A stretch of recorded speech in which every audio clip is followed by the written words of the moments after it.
مفتی صاحب، سوال یہ ہے کہ لوگوں میں جو مشہور ہے کہ آپ صلی اللہ علیہ وسلم کا سایہ نہیں تھا، کیا یہ بات درست ہے؟ یا عام انسانوں کی طرح آپ صلی اللہ علیہ وسلم کا بھی سایہ تھا؟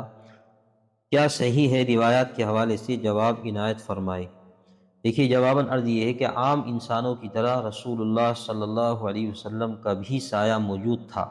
لوگوں میں جو یہ غلط مشہور ہے، یہ جو مشہور ہے کہ آپ کا سایہ نہیں تھا، یہ غلط مشہور ہے۔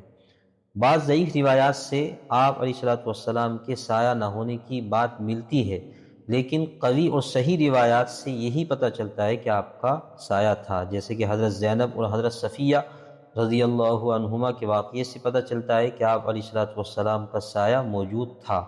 لہذا قوی اور صحیح روایات کے مقابلے میں ضعیف روایات کا اعتبار نہیں کرنا چاہیے، اور یہی عقیدہ رکھنا چاہیے کہ آپ علیہ الصلوۃ والسلام کا سایہ موجود تھا۔